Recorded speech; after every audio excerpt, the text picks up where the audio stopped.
నమస్తే welcome to 3RR news నేను మీ శ్రీలత ముందుగా హెడ్లైన్స్ సమగ్ర సర్వే వివరాలను బారాస దాచిపెట్టి ఎన్నికల కోసం వాడుకుంది CM Revanth Reddy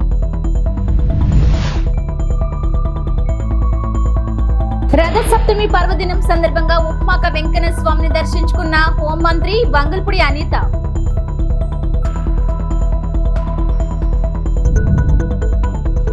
under-19 T20 world cup గెలుపొందిన భారత మహిళా జట్టులో విశాఖ క్రీడాకారిణి షబ్నం షకీల్ సామాజిక ఆర్థిక ఉపాధి విద్య రాజకీయ కుల గణన సర్వే నివేదికను ముఖ్యమంత్రి రేవంత్ రెడ్డి అసెంబ్లీలో ప్రవేశపెట్టారు. ఈ సందర్భంగా నివేదికలోని అంశాలను సీఎం వివరించారు. గత ప్రభుత్వం సమగ్ర సర్వేను అసెంబ్లీలో మంత్రివర్గం ముందు ఎందుకు పెట్టలేదని రేవంత్ రెడ్డి ప్రశ్నించారు. బారాస నేతలు సమగ్ర సర్వే వివరాలను దాచిపెట్టి ఎన్నికల కోసం వాడుకున్నారని ఆరోపించారు. తాము చేపట్టిన కుల సర్వే మొత్తం 4 భాగాలుగా ఉందన్నారు. 4 విభాగంలో పౌరుల వ్యక్తిగత సమాచారం ఉన్న నేపథ్యంలో వ్యక్తిగత గోప్యత చట్టం కారణంగా వివరాలను ప్రవేశపెట్టలేదని చెప్పారు. 9,179 మంది అధ్యక్ష, ఎంతలో 3,54,00,000 మందిలోనే 46.25% అధ్యక్ష. అదేవిధంగా ముస్లిం మైనారిటీలు బీసీ ప్రాక్టీస్ చేసేవాళ్ళు బీసీల కింద ఉన్నవాళ్ళు 35,76,588. మొత్తం ఈ రాష్ట్రంలో ABCDE 5 కేటగిరీల కింద ఉన్న బీసీలు 56.33%. గత ప్రభుత్వం ఇచ్చిన రిపోర్టు 51% అధ్యక్షుడి రిపోర్టు ఉంది. ఈ రోజు నా ప్రభుత్వం చేసిన పక్కా లెక్కల ప్రకారం 56.33% వచ్చింది. రాజకీయ ప్రయోజనాల కోసము అవగాహన రాహిత్యంతో అర్థం లేని మాటలు రోడ్డు మీద ఎవరో మాట్లాడితే అవి తీసుకొచ్చి 9.5 సంవత్సరాలు నేను మంత్రిగా పనిచేసినా అని గప్పాలు కొట్టే వ్యక్తి వాటిని తీసుకొచ్చి ఇక్కడ మాట్లాడుతుండు. మీరు ప్రైవేట్ కాలేజీలలో అటెండర్ల నుంచి చిన్న వాళ్ళని ఎవరినో ఊరు పేరు లేని వాళ్ళతో మీరు చేయించారు. 12 గంటలలో చేయాలని గొప్పల కోసం గప్పాల కోసం చేసిరు. మీరు లిమ్కా బుక్ రికార్డుల కోసం చేసిరు.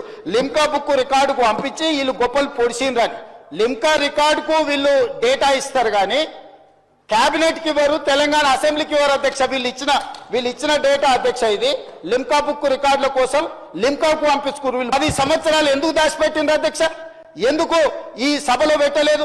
ఎందుకు క్యాబినెట్లో పెట్టలేదు? అంటే మంత్రుల మీద నమ్మకం లేదు, ప్రజాప్రతినిధుల మీద నమ్మకం లేదు, ప్రజల మీద నమ్మకం లేదు.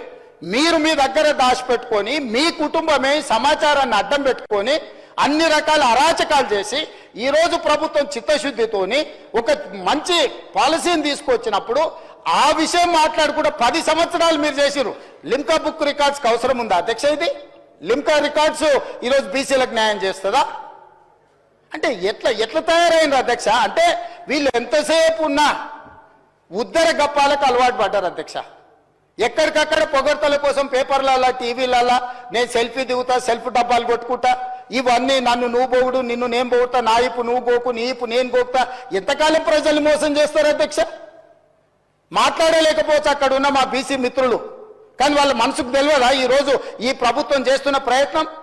ఎవరైనా ఈరోజు ప్రతిపక్షాలు డిమాండ్ చేసిందా అధ్యక్ష? మమ్మల్ని మేము బాధ్యత తీసుకొని ఈ ప్రక్రియ మొత్తం పూర్తి చేసి మంత్రివర్గంలో పెట్టి ఆమోదింపజేసి సభలో పెట్టి సభ ద్వారా మొత్తం దీన్ని ఆమోదించి వాళ్ళందరికీ స్థానిక సంస్థలలో కాకుండా విద్య ఉద్యోగ ఉపాధి అవకాశాలలో రిజర్వేషన్లు పెట్టాలని మేం తాపత్రయపడుతుంటే మమ్మల్ని తప్పు పట్టేది ఏంది అధ్యక్ష? ఇదెక్కడ న్యాయము? ఇదెక్కడి పద్ధతి? మీ కుటుంబానికి నచ్చకపోతే ఇక బలహీన వర్గాలకు అసలు ఏం మంచి జరగొద్దా? ఈరోజు ఈ డాక్యుమెంట్ మీద నేను ఒకవేళ వాళ్ళు చర్చకు పెడదామంటే రేపు ఎప్పుడు చర్చకు పెడదామో చెప్పమని ఉంది అధ్యక్ష. దీనికి ఉన్న సాంకేతికత ఏంది, దీన్ని చేసింది ఏంది, దీన్ని ఎక్కడ కంప్యూటరైజ్ చేసిండ్రు, ఎక్కడి నుంచి తీసుకొచ్చిండ్రు, ఇదంతా ఇప్పటి వరకు ఈ డాక్యుమెంట్ అనేది ఏదో ఒక వెబ్సైట్లో ఎవరో పెడుతున్నారు. ఇది అధికారికంగా నేను ఎందుకు కోట్ చేయలేదంటే వాళ్ళు రేపు ఇది చేస్తే నువ్వు ఎక్కడి నుంచి తెచ్చినావు అని అడుగుతారు. సోర్స్ ఆఫ్ డాక్యుమెంట్ నేను చెప్పలేను. ఇప్పుడు 9.5 సంవత్సరాలు మంత్రిగా పనిచేసిన ద గ్రేట్ ఆయన ఎవరో మంత్రి గారు చెప్పినందుకు ఇప్పుడు ఇది అఫీషియల్ గా నేను మాట్లాడుతున్నా అధ్యక్ష. ఇది ఎక్కడ పబ్లిక్ డొమైన్ లో అధికారిక వెబ్సైట్లలో లేదు. కేవలం ఆ కుటుంబం వాళ్ళ ట్రెజరీలో పెట్టుకొని ఎన్నికలు వచ్చినప్పుడు ఈ వివరాలను వాడుకొని వాళ్ళు రాజకీయం చేసిరు. మేము అట్లా చేయడం లేదు. ఆ నివేదిక 4 వాల్యూమ్ల రూపంలో ఉంది. 3 వాల్యూమ్స్ ప్రక్రియ విధానము చేపట్టింది, డీటెయిల్స్ ఉన్నాయి. 4వ వాల్యూమ్లో మాత్రం ఇండివిజువల్ వివరాలు ఉన్నాయి అధ్యక్ష. ఇండివిజువల్ వివరాలు ప్రజలకు ఇవ్వడానికి వీలు లేదు. ప్రభుత్వానికి ఆ వ్యక్తికి మధ్యలో ఉన్న సమాచారము ప్రభుత్వం కాబట్టి ప్రభుత్వం మీద నమ్మకంతో ఇచ్చారు. ప్రభుత్వం కస్టోడియన్. ప్రభుత్వం cannot disclose every document, every detail to every individual. So దయచేసి అక్బరుద్దీన్ ఓవైసీ గారిని అర్థం చేసుకోమని నేను అడుగుతున్నా. ఇండివిజువల్ డేటా కాకుండా మీకు ఏం కావాలన్నా మొత్తం ఇస్తాం. కంపెల్ చేసి టోటల్గా రిపోర్ట్ ఇస్తాం. మీకు ఇంకేమైనా అనుమానాలు ఉంటే కూడా నివృత్తి చేస్తాం. దయచేసి బీసీల జనాభా పెరిగింది మా సర్వేలో, మైనారిటీల జనాభా పెరిగింది మా సర్వేలో. మేం పక్కా సమాచారాన్ని సేకరించినము. 2011 తర్వాత జనాభా లెక్కలు జరగలేదు. సో ఈ ప్రభుత్వానికి దాపరికం లేదు. ఒకవేళ నిజంగానే అబద్ధాలు చెప్పాలనుకుంటే వాళ్ళ సమాచారం ఈయనల గురించి నేనెందుకు చెప్తుంటే అధ్యక్ష? ప్రాసెస్ను మీరు తప్పు పట్టకండి, ప్రభుత్వ చిత్తశుద్ధిని తప్పు పట్టకండి. ప్రభుత్వం ప్రాసెస్ని పర్ఫెక్ట్గా చేసింది. ప్రభుత్వానికి రథసప్తమి పర్వదినం సందర్భంగా ఉప్మాక వెంకన్న స్వామిని దర్శించుకున్న హోంమంత్రి వంగల్పూడి అనిత. ఆలయ మర్యాదలతో మంత్రికి స్వాగతం పలికిన దేవస్థానం అధికారులు, అర్చకులు. ఆలయం చుట్టూ ప్రదక్షిణ చేసి అంతరాలయంలో ప్రత్యేక పూజలు నిర్వహించిన మంత్రి అనిత మంత్రికి ఆశీర్వచనం చేసి స్వామివారి తీర్థ ప్రసాదాలు అందజేసిన వేద పండితులు.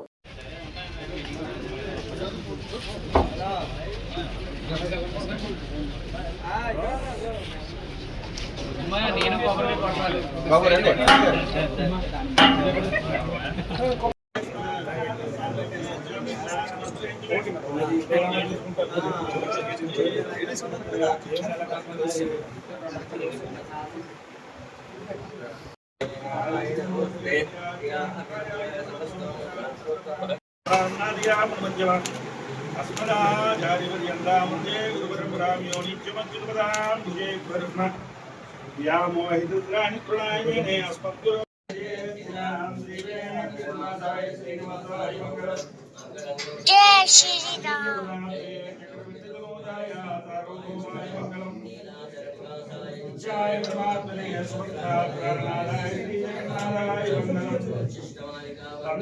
जय श्री राम।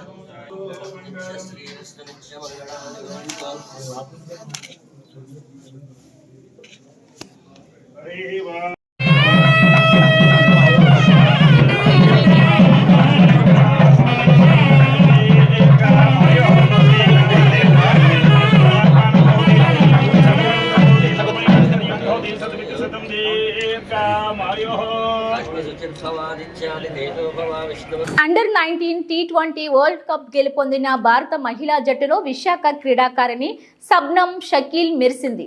ప్రపంచ కప్ మ్యాచ్ల్లో తన కుడి చేతి వాటం, ఫాస్ట్ బౌలింగ్తో ప్రత్యర్థి బ్యాటర్లను బెంబేలెత్తించిన శబ్నం జట్టులో కీలక బౌలర్గా మారింది.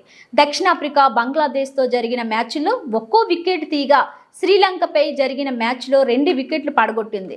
వరల్డ్ కప్ గెలుపొంది తిరిగి స్వగ్రామమైన విశాఖకు చేరుకుంది. దీంతో విశాఖ వాసులు, క్రీడాకారులు, అభిమానులు ఎయిర్పోర్ట్ నుంచి ఘన స్వాగతం పలికారు.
జాతీయ స్థాయిలో రాణించే క్రీడాకారులు ఉన్న గాజువాక ప్రాంతంలో క్రీడాభివృద్ధికి పెద్దపీట వేస్తున్నట్లు తెదేపా రాష్ట్ర అధ్యక్షుడు ఎమ్మెల్యే పల్లా శ్రీనివాసరావు అన్నారు. ఆగస్టు 10న వికాస్ నగర్ రాజీవ్ ఇండోర్ స్టేడియంలో by Visakha Lions షూటోకాన్ karate do association ఆధ్వర్యంలో మిద్దె లక్ష్మీనారాయణ మెమోరియల్ పేరిట south India invitational karate championship జరగనుంది. దీనికి సంబంధించి గోడ పత్రికను పార్టీ కార్యాలయంలో ఎమ్మెల్యే ఆవిష్కరించారు.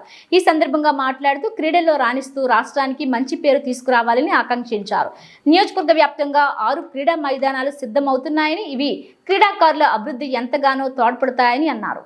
అందరికీ నమస్కారం అండి.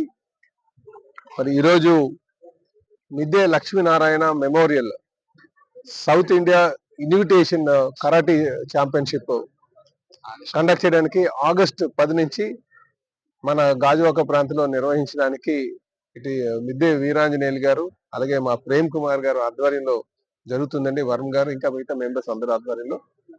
మరి ఇది చాలా సంతోషం. వీళ్ళు ఎప్పటి నుంచో ప్రతి ఏడాది కూడా టోర్నమెంట్లు కండక్ట్ చేస్తూ మంచి క్రీడాకారులను ప్రోత్సహిస్తూ, ముఖ్యంగా కరాటేలో వారు చేస్తున్నటువంటి దానికి అందిస్తున్నటువంటి సేవలు నిజంగా మనం చాలా అభినందనీయం. వారికి ఎటువంటి స్వార్థం లేకుండా ఏదో మంచి చేయాలి, క్రీడాకారులను ప్రోత్సహించాలని ఆలోచనతో ముందుకు వెళ్తున్నారు. వారికి ఖచ్చితంగా మా యొక్క సహాయ సహకారాలు ఉంటాయి. అలాగే వారు ఇక్కడ ఒక స్టేడియం కూడా, ముఖ్యంగా ఇండోర్ స్టేడియం మనకున్న గ్రౌండ్స్ ఉన్నాయి. అందులో కరాటేకి సంబంధించి ఆ స్టేజ్ ఒక ఇండోర్ స్టేడియం నిర్మాణం చేయమని కూడా వాళ్ళు అడుగుతున్నారు. ఖచ్చితంగా అటువైపు మేము ఆలోచన చేస్తామని కూడా వారికి మాట ఇవ్వడం జరిగిందని చెప్పి తెలియజేస్తూ, ఈ టోర్నమెంట్ లో అందరూ కూడా పాల్గొనాలని చెప్పేసి మీ ద్వారా నేను అందరికీ తెలియజేస్తాను. చెప్పాలంటే ఇంటర్నేషనల్ ప్లేయర్స్ ఉన్నారు. ఈరోజు మనం చెప్పుకోదగ్గటువంటి ప్లేయర్ ఇప్పుడున్నటువంటి నితీష్ కుమార్ రెడ్డి, అలాగే వేణుగోపాల్, అలాగే చాలా మంది ప్లేయర్స్ ఈ రంజీస్ IPL కి వెళ్ళినటువంటి వారు ఉన్నారు. ఆడపిల్లలు ఈ రోజు ఆడుతున్నారు చాలా మంది. సో ఒక క్రికెటే కాకుండా ఇక్కడ కరాటేకి సంబంధించినటువంటి వారు ఉన్నారు, అలాగే కబడ్డీకి సంబంధించినటువంటి వారు ఉన్నారు. కనుక ఇక్కడ బాక్సింగ్ కి, అలాగే వచ్చి ఈ సర్వీసెస్ లో చేరడానికి, ఆర్మీ సర్వీసెస్ లో చేరడానికి మంచి క్రీడాకారులు కూడా ఇక్కడ ఉన్నారు. వాళ్ళు ప్రాక్టీస్ చేస్తుంటారు. కనుక ఇక్కడ స్టేడియం నిర్మాణం చేయాలని ఒక ఆలోచనకు వచ్చాం. ఎక్కువ మంది జిమ్ గ్రౌండ్కి వెళ్తున్నారు. అక్కడి నుంచి కాకుండా ఇప్పుడు ఆదర్శ్ ఏదైతే గొంతునివన్పాలెంలో ఉన్నటువంటి ఆదర్శ్ గ్రౌండ్ ని అది పూర్తి స్థాయి క్రీడా మైదానానికి చేయడానికి మేము శ్రీకారం చుట్టడం జరిగిందండి. త్వరలోనే అది అందుబాటులోకి వస్తుందని చెప్పి ఈ సందర్భంగా తెలియజేస్తుంది. ఇదే కాకుండా పెద్దగంటలో కూడా మనకి అక్కడ స్టీల్ ప్లాంట్ సంబంధించి 5 ఎకరాలు ఉంది. దానిలో కూడా మొన్న ఒక 50 లక్షల రూపాయలు శాంక్షన్ చేసి వాకింగ్ ట్రాక్ చేయడం ప్రయత్నం చేస్తున్నాం. ఆ రోజు వర్క్ కూడా స్టార్ట్ అయింది. వడ్లపూడిలో ఒక 4.5 ఎకరాలు ఐడెంటిఫై చేసాం. అగనంపూడిలోనే ఒక 5 ఎకరాలు ఐడెంటిఫై చేసాం. ఫార్మాలో ఇంకొక 5 ఎకరాలు ఐడెంటిఫై చేసామని చెప్పి తెలియజేస్తున్నాం. ఎలా కాదన్నా సరే ఈ 5 సంవత్సరాల్లో కనీసంగా ఒక 5 నుంచి 10 స్టేడియంలు, ముఖ్యంగా గ్రౌండ్స్, స్టేడియం అంటే నా ఉద్దేశం క్రీడా ప్రాంగణాలను ఏర్పాటు చేయడానికి నేను కృషి చేస్తానని చెప్పి ఈ సందర్భంగా మీ ద్వారా నేను అందరికీ తెలియజేస్తాను. వీరాంజనేయులు మెమోరియల్, మిద్దె లక్ష్మీనారాయణ మెమోరియల్ ఈ సంవత్సరం ఆగస్టు 10న మన గాజువాక స్టేడియంలో జరపడం జరుగుతుంది. కాబట్టి మా స్టైల్ ప్రకారం ఫస్ట్ టైం చేస్తున్నాం ఇది మేము. ఎందుకంటే విశాఖ లయన్స్ షూటోకాన్ కరాటే డో నుంచి మా స్టేట్ చీఫ్ ఏంటంటే global shotokan karate do first time మేము ఆ సంస్థ తరపున కండక్ట్ చేస్తున్నాము. దానికి దగ్గర 8-9 రాష్ట్రాల నుంచి వస్తారు. South India invitational karate championship కాబట్టి కంపల్సరీగా మేము వెళ్ళిన వాళ్ళు మా దగ్గరకు వచ్చే వాళ్ళు కూడా వస్తారు. కొన్ని స్టేట్ల నుంచి కూడా వస్తారు. దాన్ని సక్సెస్ చేయమని మీ ద్వారా అందరికీ కోరుతున్నాం. ఏమండి 5 years నుంచి 50 years ఎవరికైనా అవైలబిలిటీ ఉంటుంది. త్యాగాలతో వచ్చిన స్టీల్ ప్లాంట్ మనసు తెలిసిన తెలుగు CMD మాత్రమే కేంద్రం ఇచ్చిన ప్యాకేజీని సమర్థంగా వినియోగించి పరిశ్రమను పునరుద్ధరింప చేయగలరని, అందుకు ముఖ్యమంత్రి చొరవ తీసుకుని కేంద్రాన్ని ఒప్పించాలని విదేశం ఐక్యవేదిక రాష్ట్ర convener doctor Busi Venkatarao demand చేశారు. విశాఖలోని అంబేద్కర్ భవన్లో జరిగిన పత్రికా ప్రతినిధుల సమావేశంలో వెంకటరావు మాట్లాడుతూ స్టీల్ ప్లాంట్ కు కేంద్రం ప్రకటించిన ప్యాకేజీలో రాష్ట్ర ముఖ్యమంత్రి చంద్రబాబు పాత్ర కీలకమని, ప్యాకేజీ ద్వారా ప్లాంట్ను కాపాడాలన్న చిత్తశుద్ధి కూటమి నేతలకు ఉంటే ఆ సొమ్మును బాధ్యత లేని అధికారులు చేతిలో పోస్తే లక్ష్యం నెరవేరదన్నారు. ఇప్పుడున్న సీఎండీ మరియు ఇతర ఉత్తరాది రాష్ట్రాల డైరెక్టర్లకు విశాఖ ఉక్కు పోరాట త్యాగాలు తెలియవన్నారు. ఈ క్లిష్ట పరిస్థితుల్లో పరిశ్రమలను తిరిగి నిలబెట్టడానికి విశాఖ ఉక్కు ఆంధ్రుల హక్కు నినాదం, ప్రాణత్యాగం అర్థం తెలిసిన తెలుగు అధికారులు కావాలన్నారు. సీఎండీతో పాటు కీలకమైన ఆపరేషన్, కమర్షియల్, ఫైనాన్స్ డైరెక్టర్లను తెలుగు వారినే నియమించేలా చంద్రబాబు కేంద్రాన్ని ఒప్పించాలన్నారు. అలాగే ప్యాకేజీ నిధుల నుండి ముడి సరుకు కొనుగోలుకు ఆకలితో ఉన్న ఉద్యోగులు, కాంట్రాక్ట్ కార్మికుల జీతాల చెల్లింపుకు అనుమతి కోరాలన్నారు. ఇక వీరి చేతిలో ఇంకా ఉన్నాయి. ముఖ్యమంత్రి గారు చేయాల్సినవి కేంద్రం మీద ఒత్తిడితో పాటుగా మన రాష్ట్రం నుంచి ఆయన కూడా రాయితీలు ఇవ్వాలి. మన రాష్ట్ర ప్రభుత్వం పరిశ్రమకి నీరు, విద్యుత్తు సరఫరా చేస్తుంది. గత ప్రభుత్వం జగన్మోహన్ రెడ్డి గారి ప్రభుత్వం విపరీతమైన విద్యుత్ ఛార్జీలు పెంచి 2 రూపాయలు ఉన్న యూనిట్ని 8 రూపాయలు పెంచారు. ఆ విద్యుత్ ఛార్జీలు, నీటి ఛార్జీలు రద్దు చేయాలని చెప్పి మేము డిమాండ్ చేస్తూ ఉన్నాం. అలాగే ఈ రాష్ట్రంలో చిన్నపాటి రా మెటీరియల్ అటు జగ్గయ్యపేట, మాదారంలో డోలమైటు, లైమ్ స్టోను మైనింగ్ జరుగుతూ ఉంది. ఆ మైనింగ్ రాయల్టీని ప్రభుత్వం కొంతకాలం పాటు వాయిదా వేయాలని డిమాండ్ చేస్తూ ఉన్నాం. ఇవన్నీ జరుగుతూ ఉండగా ప్రతి 3 నెలలకోసారి ముఖ్యమంత్రి గారి నేతృత్వంలో ఈ పరిశ్రమ ఉత్పత్తి, అమ్మకాలు, పనితీరు పట్ల సమీక్ష జరగాలి. ఒక సలహా మండలిగా ప్రభుత్వం వ్యవహరించి ఈ పరిశ్రమని ఒక దారిలో పెట్టాలని చెప్పి రాష్ట్ర ప్రభుత్వాన్ని కోరుతా ఉన్నాం. ఇంకా ఈ ప్రభుత్వానికి స్టీల్ చాలా అవసరం.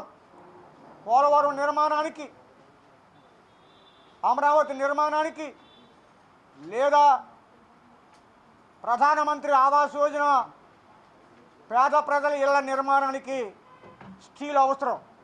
ఈ స్టీల్ మన విశాఖ స్టీల్ ప్లాంట్లో లభిస్తూ ఉంది. విశాఖ ఉక్కునే రాష్ట్ర ప్రభుత్వ అవసరాలకు కొనుగోలు చేయటం ద్వారా ఉక్కుకు వ్యాపారం కల్పించాలి. ఆర్థిక పరిపుష్టి కల్పించి సపోర్టు, భరోసా ఇవ్వాలి. మరొక్కసారి మీకు గుర్తు చేస్తూ ఉన్నాను, పరిశ్రమ మనసు తెలిసిన విశాఖ ఉక్కు ఆంధ్రుల హక్కు పోరాట చరిత్ర తెలిసి పరిశ్రమ పట్ల అంకిత భావం కలిగినటువంటి తెలుగు అధికారిని మాత్రమే సీఎండీగా నియమించాలి. జీతం కోసం పనిచేసే ఏ అధికారి కూడా ఈ పరిశ్రమని నిలబట్టలేడు అని చెప్పి ప్రపంచ క్యాన్సర్ దినోత్సవాన్ని పురస్కరించుకొని Apollo cancer centre, Indian council of medical research, Indian medical association, రాష్ట్ర అంకాలజీ సంఘాలు సంయుక్తంగా విశాఖలోని ఆరిలోవా అపోలో క్యాన్సర్ సెంటర్లో యూనిఫై టు నోటిఫై అనే జాతీయ క్యాంపెయిన్ నిర్వహించారు. ఈ కార్యక్రమానికి ముఖ్య అతిథి ప్రపంచ క్యాన్సర్ దినోత్సవాన్ని పురస్కరించుకొని Apollo cancer centre, Indian council of medical research, Indian medical association, రాష్ట్ర అంకాలజీ సంఘాలు సంయుక్తంగా విశాఖలోని ఆరిలోవా అపోలో క్యాన్సర్ సెంటర్లో యూనిఫై టు నోటిఫై అనే జాతీయ క్యాంపెయిన్ నిర్వహించారు. ఈ కార్యక్రమానికి ముఖ్య అతిథి ఐఎంఏ అధ్యక్షురాలు డాక్టర్ వాణి, గౌరవ అతిథి ఐఎంఏ కార్యదర్శి డాక్టర్ మురళీమోహన్ పాల్గొని ప్రారంభించారు. ఈ సందర్భంగా డాక్టర్ వాణి మాట్లాడుతూ ఈ క్యాంపెయిన్ భారత ప్రభుత్వం క్యాన్సర్ గుర్తించదగిన వ్యాధిగా గుర్తించాలనే విజ్ఞప్తితో ముందుకు వెళ్తుందన్నారు.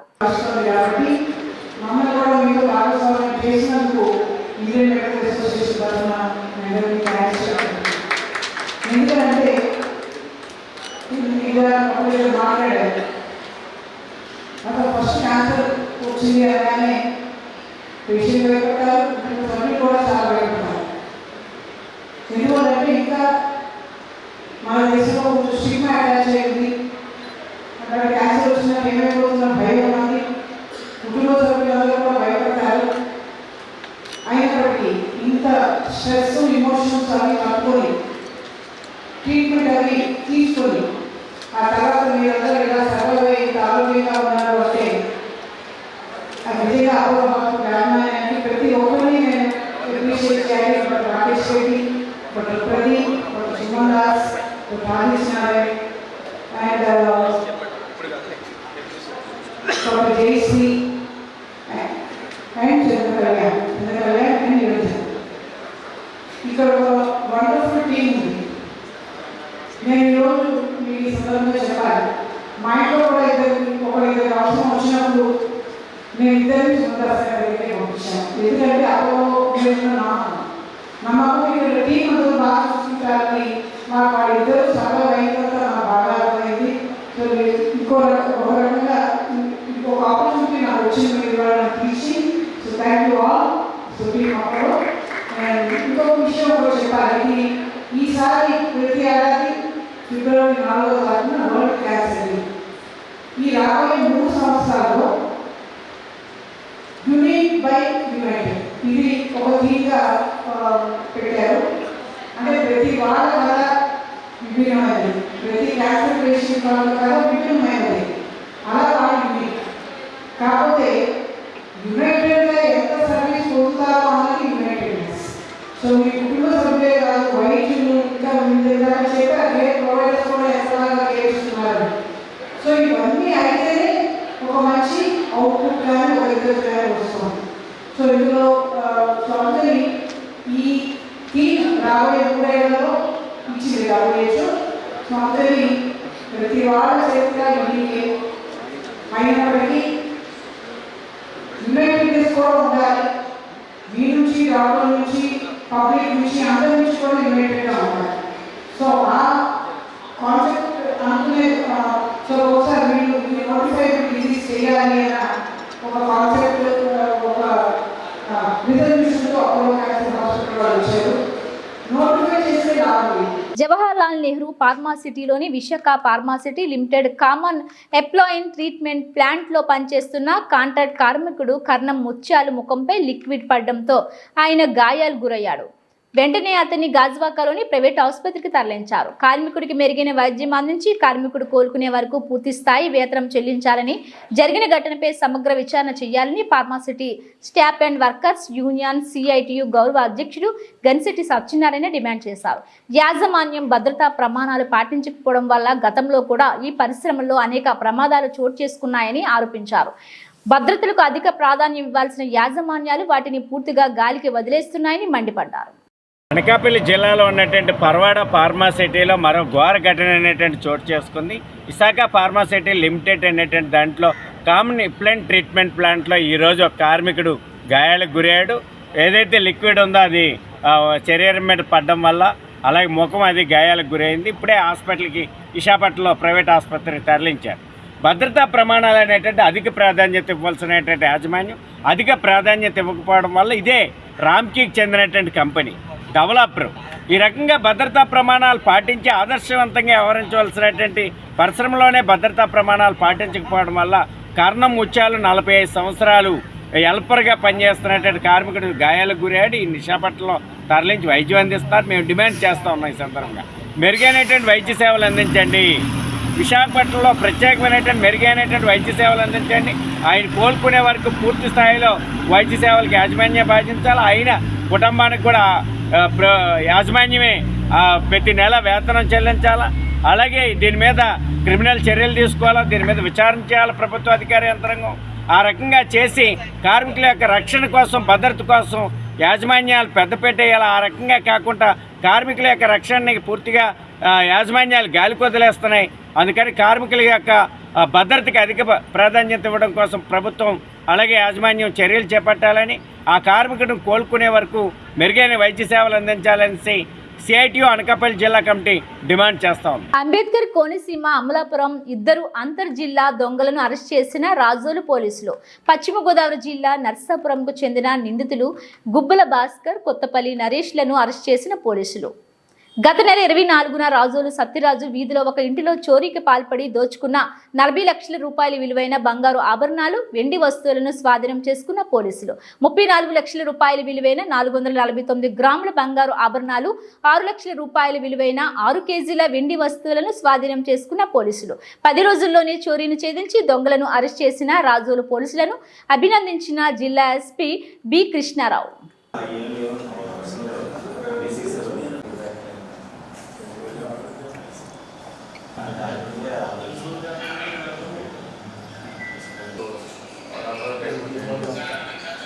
లేదు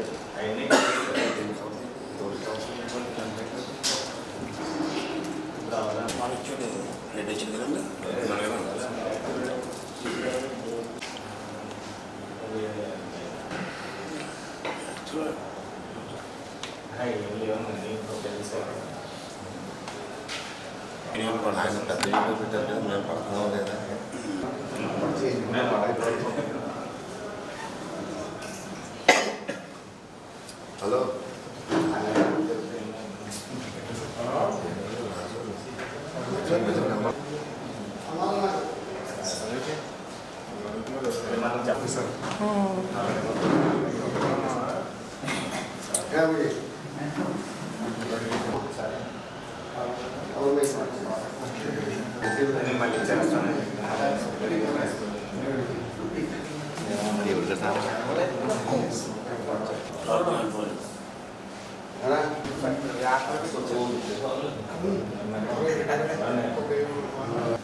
గుడ్ మార్నింగ్ ఎవరీవన్.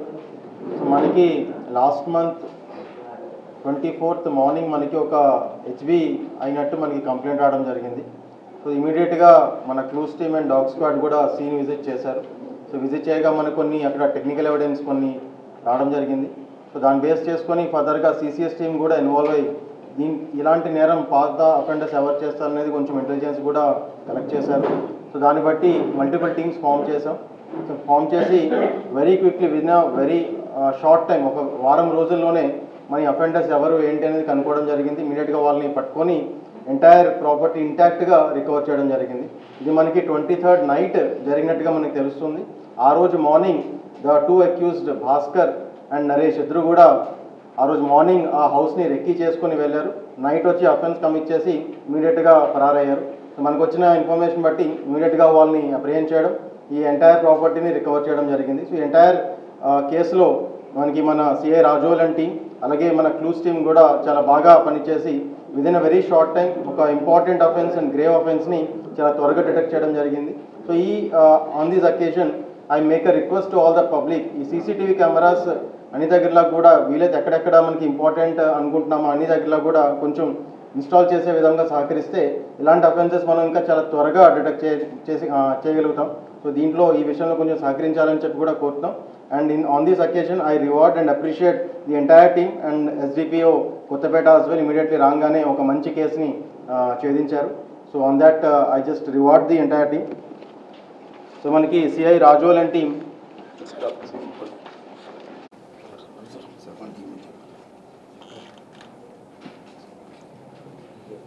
అలాగే మన ఫింగర్ 36వ జాతీయ రహదారి భద్రతా మాసోత్సవం సందర్భంగా ఏలూరు జిల్లా జంగారెడ్డిగూడెంలో రవాణా శాఖ ఆధ్వర్యంలో రహదారి భద్రతపై ప్రచార ర్యాలీ నిర్వహించారు.